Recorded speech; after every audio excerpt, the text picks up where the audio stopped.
Ada hukumnya. Tunjukin Ini kan hukumnya. jalanan umum ini. Ngeguling soalnya kalau kita punya izin situ. Karena rakyat digusur nggak ada yang izin. Mereka punya hak, punya surat. Anda gini ya, tolong perhatikan ya. Ini semuanya pribumi, kita pribumi. Kita jadi korban kejahatan Cina, oligarki dan Cina RRC sana itu gitu loh. Ini digusur. Rakyat kita itu dipaksa keluar dengan harga 50.000. Banyak yang kayak gitu. Dan mungkin ada saudara Anda. Jadi itu yang kita perjuangkan. Ya, jadi tolong diperhatikan. Seandainya ini kami podcast, ini tempat umum, apa masalahnya? Kenapa harus lapor ke dia? Justru dia itu yang harus kita laporkan kepada siapa? Per aparat, gitu loh, ya.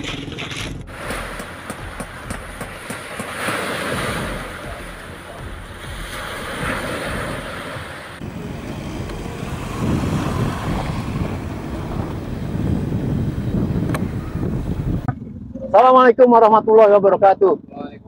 Siang ini kami masih berada di Desa Kohot ya, bersama masyarakat dan para tokoh dan para aktivis dari Jakarta.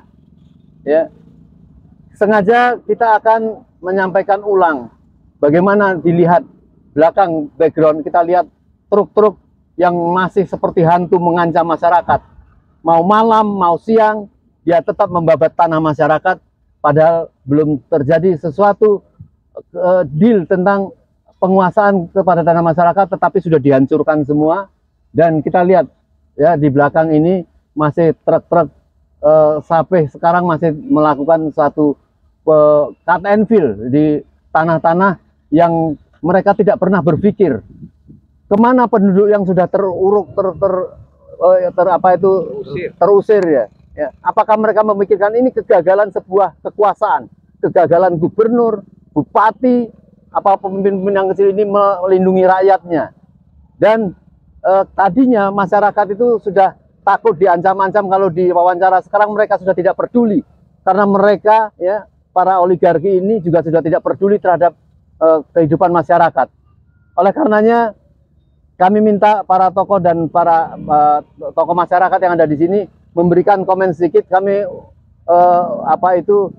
sedikit kami mulai dari Bang Salim. Bang Salim adalah tinggal di Kohot juga ya? Saya tinggal di daerah Keramat. Di daerah Keramat. Mungkin ada yang mau disampaikan sedikit sebelum Bang Marwan? Ya ada. Ada. Assalamualaikum warahmatullahi wabarakatuh. Yang diharapkan oleh pribadi saya sendiri maupun untuk masyarakat, hentikan PIK 2 ini agar tidak dilanjutkan karena masih banyak tanah-tanah masyarakat maupun tanah-tanah rakyat yang dirampas begitu paksa oleh para mafia-mafia tanah. Jadi kami masyarakat Banten akan terus berjuang memperjuangkan hak-hak rakyat yang akan tertindas, yang akan ditindas oleh para mafia-mafia tanah. Mungkin kepada para aparat maupun staf-staf daripada pedesaan, tolong jangan intimidasi warga-warga yang tidak setuju untuk tanahnya dijual. Jadi jangan karena kalian melihat nominal uang yang begitu besar, tapi kalian menggadaikan atau mengorbankan rakyat yang tertindas. Kami masyarakat Banten akan siap berjuang untuk melawan dan jangan sampai PIK 2, PIK 3 ini dilanjutkan. Mungkin cukup sekian dan terima kasih. Assalamualaikum warahmatullahi wabarakatuh. Ya. Tadi apa yang saya sampaikan ini adalah salah satu pemuda Kohot yang tadinya mungkin pada tidak berani membuka suara. Sekarang mereka melakukan dengan menjadi kesatuan para rakyat ini dan ya, saudara-saudara sekalian, kita harus ingat bahwa negara kita adalah negara hukum. Jadi apapun yang terjadi di negara ini harus berdasarkan hukum. Peristiwa PIK 2 adalah peristiwa manipulasi hukum yang karena itu harus dihentikan total oleh pemerintahan kita saat ini. Karena telah merugikan masyarakat. Sementara negara harus melindungi masyarakat, konstitusi kita juga harus melindungi masyarakat. Demikian supaya hentikan PIK 2 ini dan seterusnya. Demikian, wassalamualaikum warahmatullahi wabarakatuh. Bisa kita lihat bahwa ya petugas katakanlah satpam gitu ya sudah mengusir ya, mungkin dia melakukan tugas, tapi ini sudah suatu penghardikan ya. Tokoh masyarakat hanya ingin memperlihatkan apa yang sedang terjadi saja, sudah berani mengusir para wartawan, para tokoh. Tetapi saya bersyukur rakyat sekarang sudah mulai berani mengungkapkan, dan kita rakyat yang mendengarkan harus bertindak sebagai hakim atau sebagai penilai yang adil ya. Siapa yang harus dibela? Apakah kita membiarkan penguasa yang telah gagal melindungi rakyatnya ini? Kami persilakan Mas Nurdin. Mas Nurdin. Assalamualaikum warahmatullahi wabarakatuh. Saya dari salah satu ormas Gempar, Gerakan Massa Pembela Rakyat, prihatin terhadap proyek PIK 2 ini. PIK 2 ini mengatasnamakan PSN, padahal tidak semua wilayah yang ada di Banten ini adalah wilayah PSN.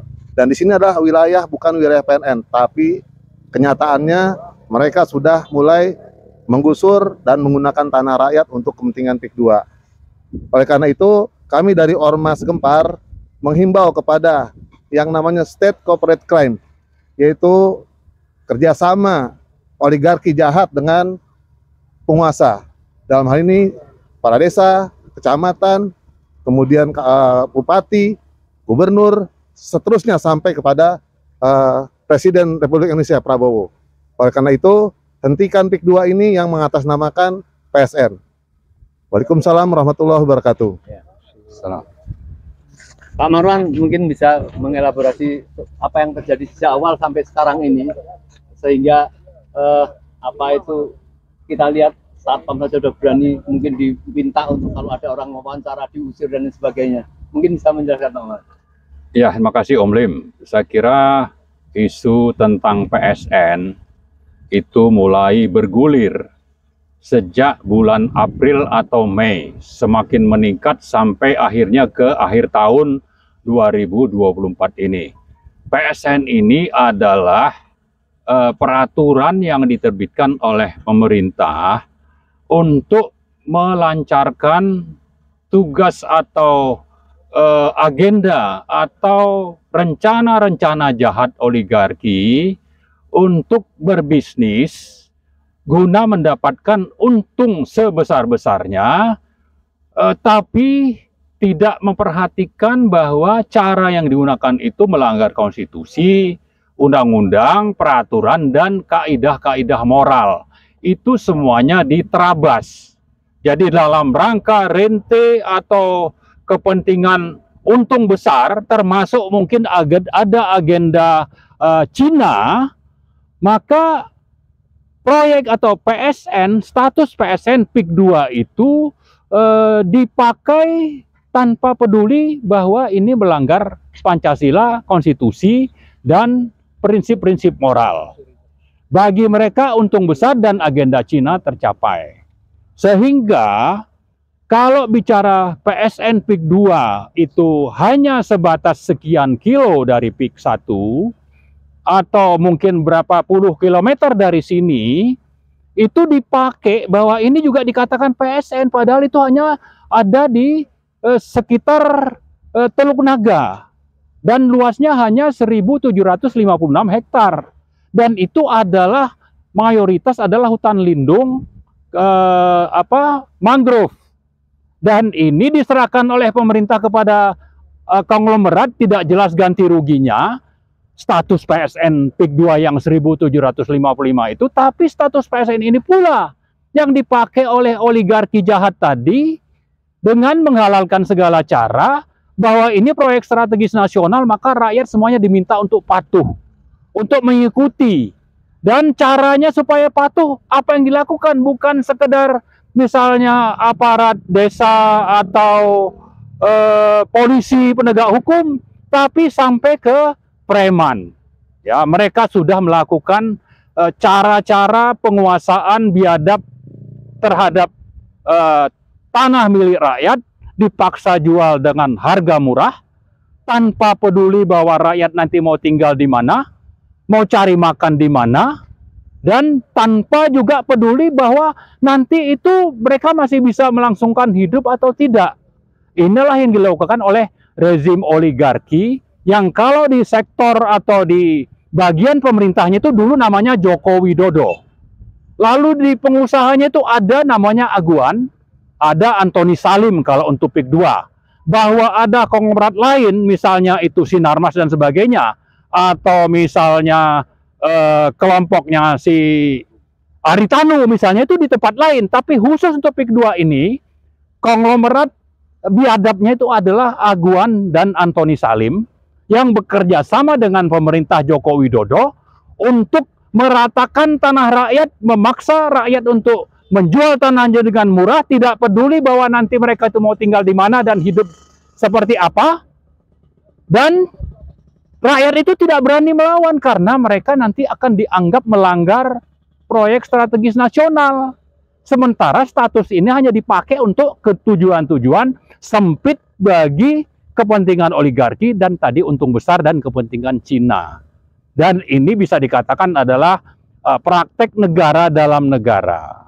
Karena itu, bahwa ini dulu terjadi di zaman Joko Widodo, mestinya tidak berlanjut di zaman Prabowo. Ya, kita minta Prabowo itu tegas. Anda jangan cuma omon-omon. Tidak boleh, Anda bilang tidak boleh ada negara dalam negara. Negara Kesatuan Republik Indonesia harus berdaulat. Nah, tunjukkan, jangan biarkan ini oligarki biadab yang dipimpin Joko Widodo, Aguan dan Salim ini terus berlanjut merampas tanah rakyat. Kami barusan saja sebelum jam 12 WIB hari ini datang ke salah satu tempat di Desa Kohot ini. Kami wawancara dan mereka tidak berani tampil atau menunjukkan siapa mereka dan juga namanya, tapi menyatakan bahwa Pak, di sekitar saya ini ada sekitar 40 nelayan, ada sekitar 20 kapal yang sudah tidak bisa lagi melaut. Kenapa? Karena lautnya dipagar. Laut saja dipagar gitu, dipasang patok. Supaya apa? Supaya kapal itu tidak bisa keluar. Kalau sudah tidak bisa keluar, maka nanti nelayan ini menyerah. Tapi mereka untungnya tidak mau menyerahkan tanahnya itu untuk dijual murah. Dipaksa untuk keluar. Nah, ini fakta di lapangan. Silakan Pak Prabowo kirim aparat negara. Mendes yang namanya Yandri, yang katanya mau datang ke sini, saya nggak tahu apakah sudah jadi datang. Yang saya tahu dia datang minggu lalu itu bukan ke desa-desa seperti ini atau ke tempat penggusuran, tapi acaranya katanya kalau tidak salah di Kesultanan. Jadi pembicara, dan itu pun kalau jadi datang. Tapi pernah di bulan November, Yandri bilang akan datang ke tempat yang katanya korban gusuran. Ini masih ada nih tadi saya sebutkan, nelayan. Dan saya dengar itu bisa puluhan penduduk di sekitar kampung nelayan itu yang tergantung hidupnya dari bagaimana nelayan itu dapat menangkap ikan di laut. Bagaimana menangkap ikan kalau mereka kapalnya sudah tidak bisa keluar karena ada patok-patok tadi. Ini fakta konkret di lapangan, Pak Yandri, Pak Prabowo, silakan datang ke sini. Apakah Anda memang benar-benar akan bertindak atau hanya sekedar omon-omon? Ya, saya ingatkan sekali lagi, Pak Prabowo, jangan hanya omon-omon. Buktikan Anda sesuai perkataan dengan perbuatan. Rakyat yang jadi korban sudah sangat banyak. Yang mati terlindas truk-truk yang tanpa nomor polisi, yang berseliweran di daerah sini untuk menguruk tanah rakyat itu sudah banyak. Sudah puluhan yang mati. Jangan tanya yang kehilangan mata pencarian. Fakta di lapangan seperti itu, tinggal Anda sekarang sebagai pemimpin tertinggi di NKRI bertindak sesuai hukum dan konstitusi untuk pertama membatalkan PSN PIK 2. Yang kedua, menangkap Aguan dan Antoni Salim yang sudah bertindak biadab seperti yang dilakukan oleh VOC zaman dulu, mungkin malah lebih parah. Ya, yang ketiga, saya kira ini rakyat yang sudah jadi korban itu Anda perhatikan untuk diganti rugi, diberi ganti rugi. Para pelaku di lapangan ini harus diberi sanksi hukum. Saya kira itu mungkin ya. Ini saya berdiri di belakang kami ini terlihat dengan jelas lahan yang sudah diuruk dan juga truk-truk yang mungkin jumlahnya bisa puluhan yang tanpa nomor polisi lebih dominan. Ini fakta-fakta yang saya kira kalau ada yang bertanya apakah yang kita lakukan ini sesuatu yang sifatnya provokatif tanpa dasar hukum, saya nyatakan bahwa fakta bukti di lapangan bagi kita untuk menunjukkan bahwa ini benar-benar kejahatan itu sudah lebih dari cukup. Salah satu contoh bahwa para pengembang ya yang namanya Kukuh Mandiri Sejahtera kalau tidak salah ya, perusahaan punya Salim dan Aguan itu memasang plang bahwa ini proyek PSN. Itu jauh mungkin lebih dari 20 kilo dari PSN PIK 2 yang itulah sebetulnya satu-satunya PSN. Di luar itu bukan PSN, tapi mereka berani memasang plang 20 kilo, 30 kilo dari sana, memasang bahwa ini proyek PSN, lalu dengan itu mereka ancam rakyat, paksa rakyat untuk menjual tanahnya. Ini sudah jelas kejahatan dan saya kira bagi pemegang saham PANI ini adalah pengembang proyek PSN PIK 2. Ini sudah perlu segera menjual sahamnya. Karena kalau Anda pertahankan saham itu, artinya Anda juga mendukung kejahatan biadab yang dilakukan oleh dua konglomerat hitam ini gitu. Sudah waktunya Anda memboikot PANI dan saya kira Bursa Efek Indonesia, juga OJK, Kementerian Keuangan harus membatalkan atau mengeluarkan PANI dari Bursa Efek Indonesia karena sudah tidak layak untuk berbisnis lewat Bursa Indonesia karena sudah melanggar prinsip-prinsip moral Pancasila, kemanusiaan, dan konstitusi di Indonesia. Saya kira itu saja. Mungkin ada yang lain, teman-teman, silakan.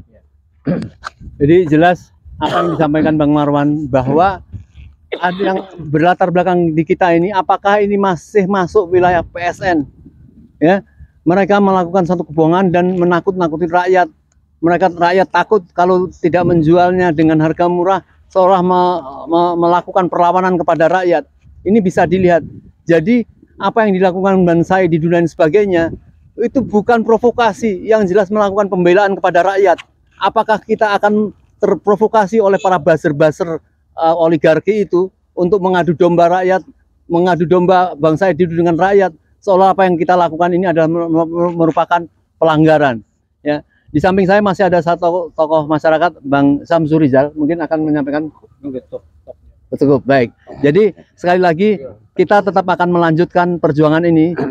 Usia pelantikan Prabowo menjadi presiden yang diharapkan rakyat bisa mengubah, melakukan perlawanan, menghentikan proyek-proyek yang masa lalu. Semoga segera hadir dan betul-betul mewujudkan para menteri itu menghentikan bukan saja peninjauan, karena sudah cukup tinjauan-tinjauan bagi kita. Apa yang dilakukan di tengah-tengah kita harus segera diwujudkan. Apakah pemerintah tidak mampu melakukan pembangunan yang bisa berguna untuk rakyat, menyempurnakan pelabuhan atau untuk bisa melaut? Apa sehina itu penguasa kita, negeri kita seolah negeri yang tidak mempunyai apa-apa? Kita mendorong pemerintah mampu melakukan satu penghidupan yang normal. Ya, mereka tidak terusik. Tadi rakyat mengatakan bahwa tolong kami jaga ketenangan hidup kami. Kami hanya ingin hidup damai di negeri kami. Itu tidak bisa diwujudkan di dalam dalam jarak yang pendek sekali dengan kekuasaan Indonesia di Jakarta, hanya beberapa kilo saja. Marilah kita tetap mendorong, mendukung untuk menghentikan dan kemudian pemerintah melakukan pembangunan, menyempurnakan, menormalkan kehidupan rakyat yang mereka sudah nangis darah ya, nangis air mata, bagaimana tempat tinggalnya sudah diratakan semua, dan ini harus segera dihentikan. Saya pikir begitu. Ada yang mau menambahkan? Cukup. Ya. Terima kasih. Assalamualaikum warahmatullahi wabarakatuh. Merdeka. Allahu Akbar, merdeka.